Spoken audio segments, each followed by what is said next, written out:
High school graduates bring shame to the organization. Cut them off. The new CEO, Bob, laughed and waved his hands as though chasing a bug. He had taken away my seat and instructed me to sit on a cardboard box, despite the fact that it was his inaugural party. He has consistently bothered me and acted haughtily. His foolishness is enough for me. I declared, "I'm leaving now," and walked out of the venue. A little over an hour later, Bob called. "The top shareholder is trying to find you. Simply return right away." I smiled, picturing the look of rage on someone's face when they heard those words. Mike is my name. I work in a large company's general affairs department as an ordinary office worker. I'm really shy and tend to back off when someone speaks to me. Mike Harrell, you're not at fault. You ought to advocate for yourself more, observed Tom, a friend from my school days. He has consistently supported me and urged me to have confidence. I've heard good things about your work from that department. In my department, I'm renowned for my attention to detail. I'm quite happy that I joined this company because my coworkers are all sincere and nice, and I have friends here. We occasionally go out for drinks, and I enjoy laughing with them. Hey, will you be available next weekend? I located the book you were looking for. Would you mind reading it in my house? Really? Yes, but this weekend I'm spending time with my grandmother. Despite her busy schedule, she suggested she could find some time then. Then let's plan for another time. Or you could come over during the week and stay over. I'd appreciated his cheery offer. My family was comparatively well off when I was growing up. But because my parents were sensible, they brought me up in a strict manner to keep me from getting spoiled. However, they were extremely considerate and fully supported my goals. You approach everything with sincerity because you're a decent, serious child. My parents gave me a head pat and said, "That's why we feel like supporting you." When I was in middle school, they perished in an accident. My maternal grandmother has reared me ever since. I'll be getting home from work late for a while. Mike, are you going to be all right on your own? I'm in middle school, so I'll be fine. Due to her hectic schedule, my grandmother was constantly concerned that she wouldn't be able to provide me with much care. She nevertheless brought me up with the same strictness and tenderness as my parents. She is a valued member of my family, and I still respect her. How are things going with your girlfriend? Everything is going smoothly. What about you? Even I'm doing great. Today, we intend to get together for supper. Olivia is the woman I've been dating for the past 3 years. Her aspiration of becoming a lawyer was recently realized. I met Olivia in a book club for our shared hobby. H, the book you're reading. I've been interested in it too. Yo, it's pretty interesting. The plot is unpredictable, and I always wonder what's going to happen next. I'm about to finish it. Do you want to borrow it? Really? That'd be great. Let's have a discussion after I read it. Our shared interest in books led to our dating. I've always dreamed of becoming a lawyer, like the attorney who helped my mom back in the day. Her dream was to become a lawyer, so I supported her from behind the scenes as she focused on the bar exam. While we lived together, I did household chores, provided snacks, and we took breaks together. When she passed, we celebrated together. After completing her legal training and getting her license, Olivia finally landed a job at a law firm. Let's get married once work settles down. Of course. We made such promises, and I was living happily. One day, a business partner from France was scheduled to visit. I'd like you to handle the translation. Yes, I'd be happy to. Being fluent in French, I was appointed as the interpreter. I was to accompany the executive, Bob, as his interpreter. Therefore, I went to greet Bob. I look forward to working with you today. Mike, right? Which university did you graduate from? I had heard that Bob was particular about academic backgrounds. There was no need to hide it, so I was going to answer honestly. I actually graduated high school in the States. High school. We have someone with just a high school diploma in our company. My attempt to explain was cut off by Bob's surprised reaction. No, what I meant by high school was, isn't there someone with a better educational background to interpret for me? They want to assign a high school grad to me. Despite trying to explain, Bob completely misunderstood and wouldn't listen to me. That's when my timidity worked against me. Intimidated by Bob's assertiveness, I found myself becoming increasingly silent. Bob, not paying any attention to me, was yelling at those around him. However, it was decided that there was no one more suitable than me, and after some persuasion from others, he reluctantly agreed to have me as the interpreter. Just make sure you don't do anything embarrassing. Yes, sir. Then, the client from France arrived, and Bob led the meeting. I must say, I did a perfect translation job. The French client liked me and engaged with me with a smile. I served with all my heart, trying to bring the negotiation to a contract. So, it seems we have no choice but to pass this time. However, we couldn't come to an agreement on the terms, and the deal was postponed. It was an unavoidable situation. No matter who negotiated or translated, it wouldn't have worked. The failure of the contract is because of this low-educated interpreter. But Bob blamed it on me being the low-educated interpreter. No matter how much the other employees explained that the numbers just didn't add up, Bob kept scolding me. If this low-educated idiot had interpreted better, we could have had a contract. This is why high school grads are useless. Bob's anger was intense, and no one could argue further. After a lot of yelling, Bob left with heavy footsteps. I heard about it, Mike. You get chewed out by Bob. Yeah. Well, you know, before complaining about others, he should be thankful you interpreted for him. My colleagues immediately supported me. While I appreciated it, I still felt unsettled. I knew he cared about education, but to misunderstand and go on a tirade like that, it's unsettling to have such a person as an executive. It feels like he will pick on me again. I hope this doesn't turn into a big hassle. Thinking about the future, I sighed deeply, and my bad feeling turned out to be right. From then on, Bob became harsher towards me for any reason.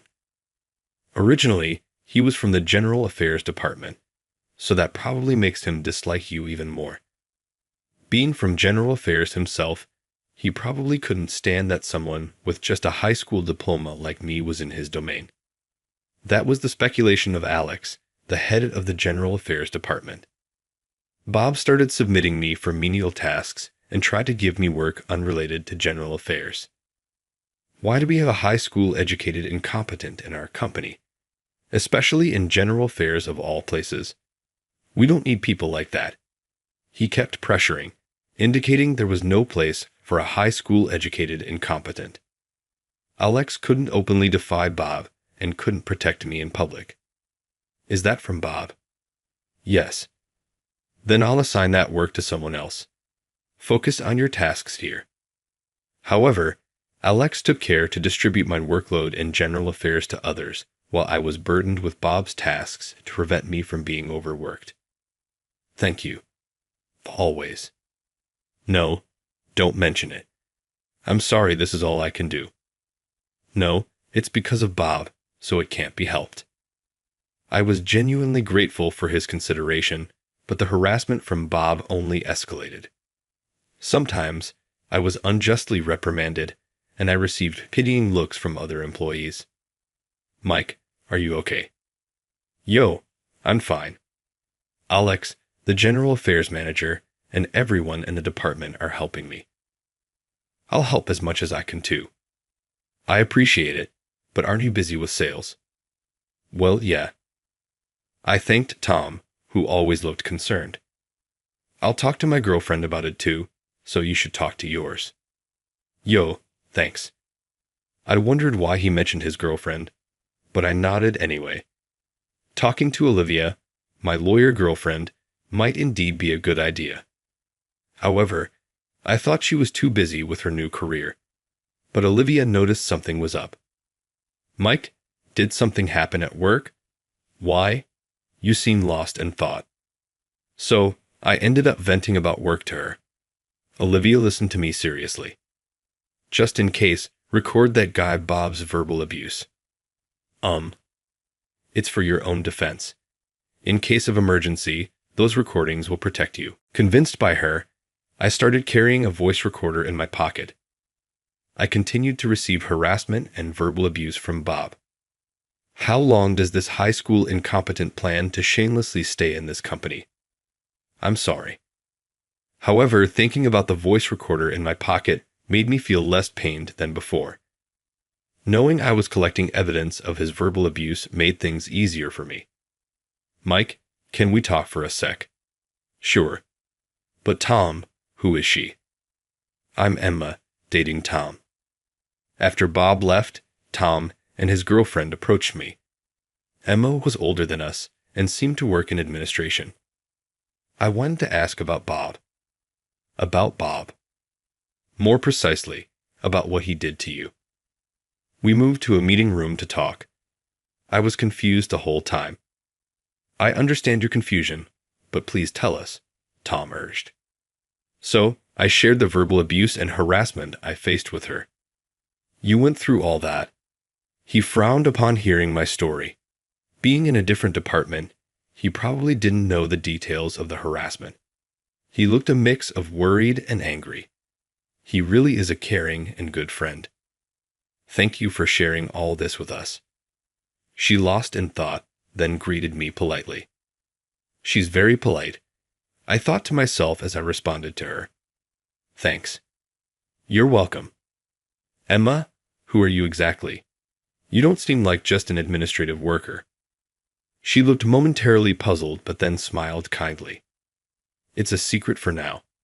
I'll tell you everything once it's all settled. I decided to wait and learn later if she would eventually tell me. It happened shortly after. Bob was appointed the new CEO, and I felt a sense of relief, thinking I would finally be free from his harassment. I figured he'd be too busy as CEO to bother with a regular employee like me. Just a bit more patience required. I reassured myself with that thought, but my hopes were swiftly dashed. On the day of the new CEO's inauguration ceremony, Bob, the former executive now CEO, greeted everyone in front of all the employees. I was supposed to attend the inauguration party for a certain reason. This is it, right? When I went to the seat indicated by the reception, my chair was missing. I checked several times, confused, but it was undoubtedly my seat. Remove your seat. Bob arrived and said that. I looked at Bob, who was smirking unpleasantly, in bewilderment. What do you mean? I was surprised to see your name on the seating chart. How did a high school rat like you sneak into my party? I never expected to be called a rat at a celebratory event. I was officially invited. B, your seat. Let's see. How about this one? Bob walked away as if he had an idea, then came back with a cardboard box from behind a partition and placed it where my seat should be. A cardboard chair is good enough for the bottom rung. Bob laughed heartily. That was the last straw for me. Being a CEO doesn't give him the right to do whatever he wants. Do you think this is acceptable? If you don't like it, leave the company. Now that I'm CEO, there's no place here for high school grads. Bob shouted back at me as if my retort had hit a nerve. Usually, I would have remained silent, but this time I was too angry and glared back. He looked surprised for a moment, but then he sneered. High school grads are the company's shame. Cut them off. Bob gestured dismissively with his hands as if shooing away a bug. Something snapped inside me. I had thought that someday he would see my value even with the harassment, but now I didn't care anymore. I'm leaving then. I resign. I announced and left the venue. Bob, watching me go, laughed and said, "Don't ever show your face around me again." I left the venue and went into a random shop where I sat alone, deep in thought. What should I do now? I don't want to work under such a CEO. At that moment, My phone rang. Looking at the time, it had been about an hour since I left the venue. The caller was Bob. Reluctantly, I answered the phone. "Come back here right now." "What are you talking about?" "I've cut ties with you, so I'm quitting the company. I won't return." I responded calmly to his frantic voice. "The lead shareholder is looking for you. Just come back right now." He cut the call abruptly, ignoring my words. Such a selfish person. The leading shareholder? She's arrived. The thought of a certain person crossed my mind, and I couldn't help but laugh, imagining her probably fuming with anger. And with that person in mind, I decided to return to the venue. What on earth is going on here? Entering the venue, I saw a pale Bob and an elderly woman with white hair standing before him. "What have you done to Mike?" A woman with white hair was shouting furiously at Bob. This woman was my Grandma Harper, the leading shareholder of our company. I had been invited to the party as my grandma's companion and had arrived early to check the venue. For some reason, Emma was standing next to my grandma. Our eyes met, and she gave me a warm smile. "Oh, Mike." This caught Bob's attention, and he rushed over in a fluster. My grandma also noticed me, giving me a warm look before turning a stern gaze back to Bob. "I didn't know you were associated with the leading shareholder." "Please make amends with Harper," Bob pleaded with me. Pathetic. I looked towards my approaching grandma. "Mike, what kind of treatment have you been receiving at the company?" I grimaced with a wry smile as my grandma asked angrily. She's always so imposing when angry. "Your seat had a cardboard box on it." Unbelievable. "Easy now. Let's calm down first. Listen to this." I tried to soothe my grandma while pulling out the voice recorder from my pocket. I then shared the various verbal abuses I had endured, played back from the recorder. "How long does this high school dropout plan to shamelessly stay at this company?" The abusive words echoed in the venue, silencing the room. "Harper, please consider this as well." Then, Emma showed my grandma something on her smartphone screen. It displayed me being beaten and burdened with work. When was this filmed? As I pondered quietly, Bob turned deathly pale. Meanwhile, my grandma's anger steadily rose, and reactions varied around the room. "We've been collecting testimonies about his treatment from various departments. We can present that information if needed," Emma smiled sweetly. Though it was the same smile as before, there was something about it that seemed to send a chill down my spine. "No, you misunderstand. I thought the job might be too challenging for a high school graduate in this company." "What are you talking about?"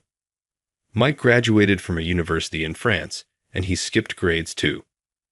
My grandma countered Bob's attempt to explain. His eyes widened in shock. "France? Skipped grades? But he said he was a high school graduate." Bob was completely flustered and turned to me for confirmation.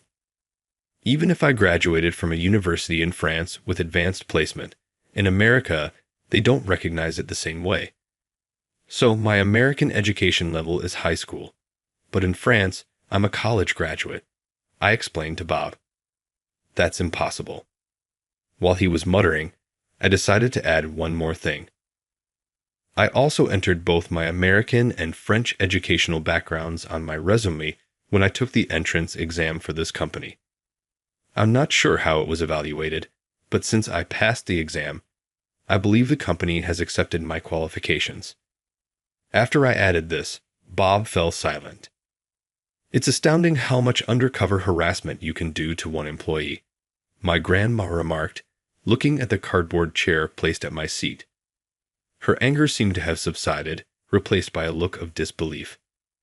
"That's because I didn't know Mike was your grandson."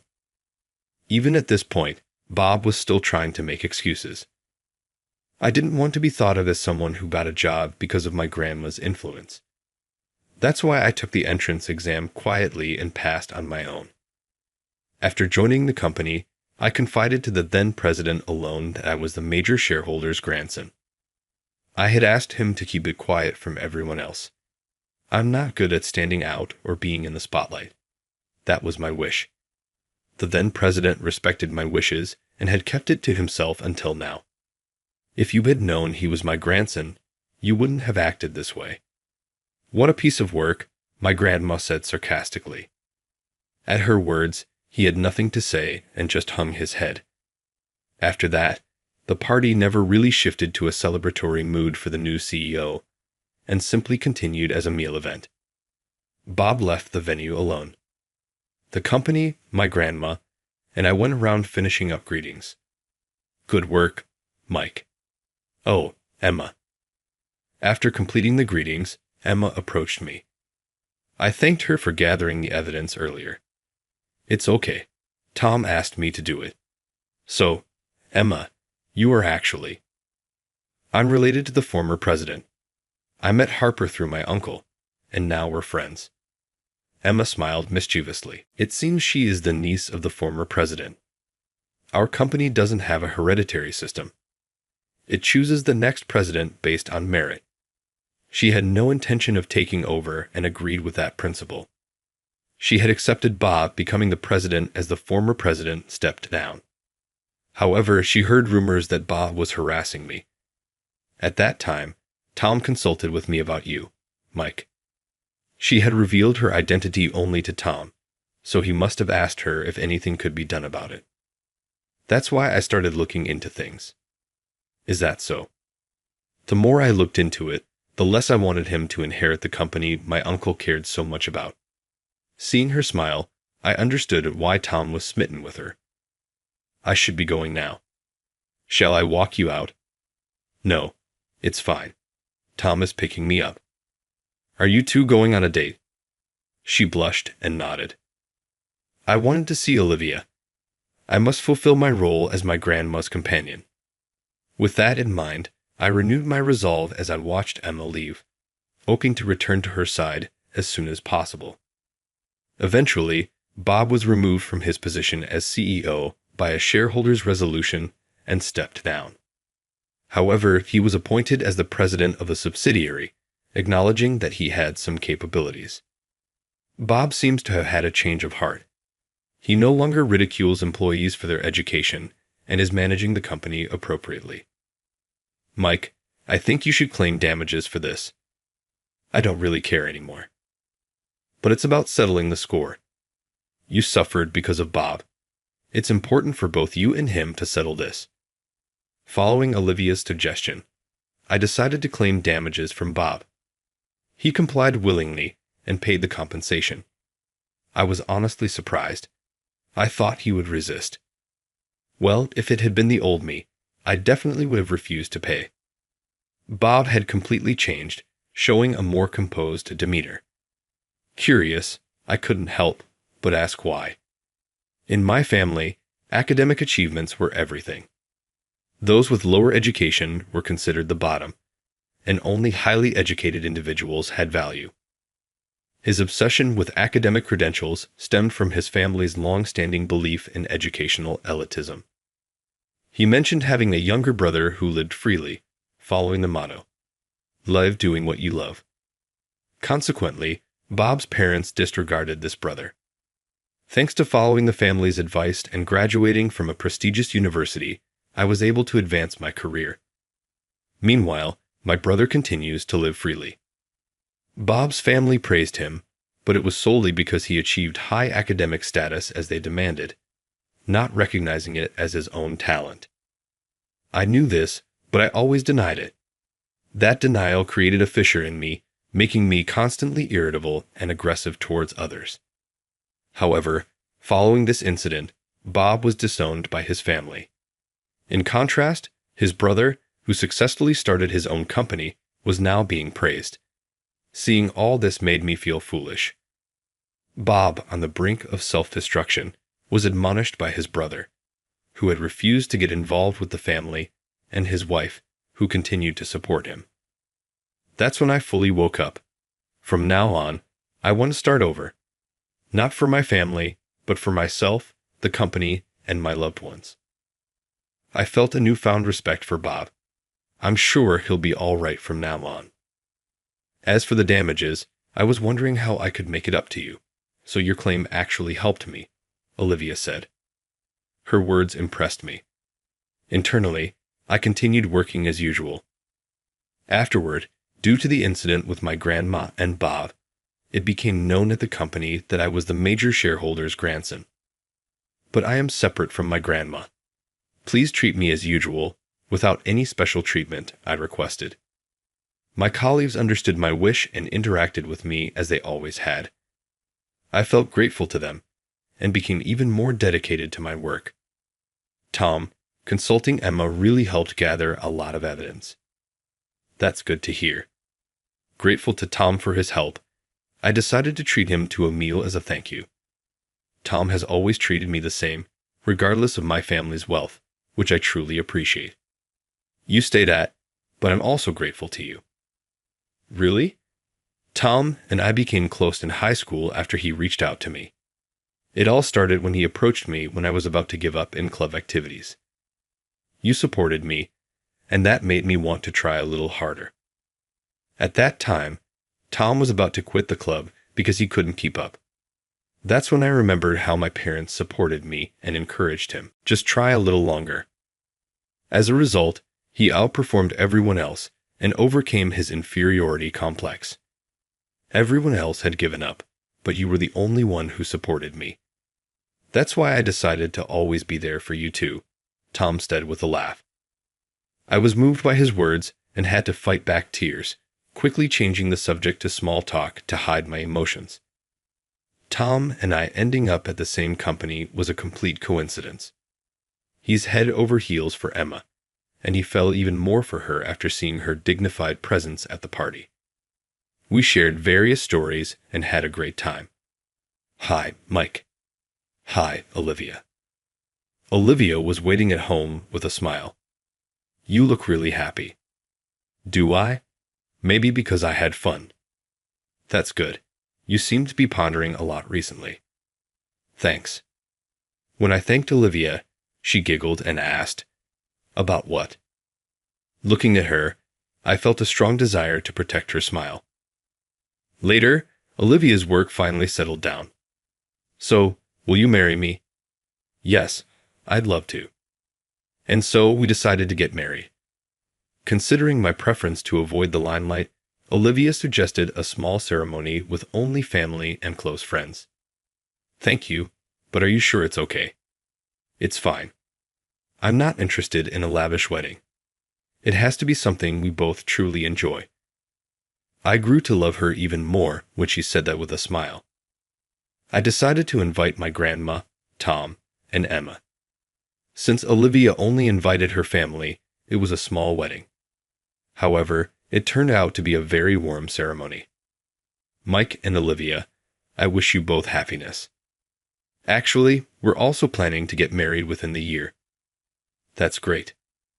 They blessed us, and I promised to sincerely celebrate their moment. Meanwhile, my grandma, seeing me in my finest, greeted Olivia with tears of joy. Please take care of him. Yes, I will. I'll make sure we're happy together. I'm counting on you. Both of you have worked hard and faced many challenges, right? So, I'd want you two to be very happy. For my grandma, who had always watched over me, I resolved to build a happy family with Olivia. Eventually, I will inherit my grandma's fortune, but with Olivia being a lawyer, I feel very reassured. Well, that's a concern for the distant future. First, we need to have a child, for my grandma, for Olivia, and for our future family. I need to strengthen my mental resilience. I'm rooting for you, Mike. For my precious family, I will strive harder from now on while ensuring I never look down on or ridicule anyone.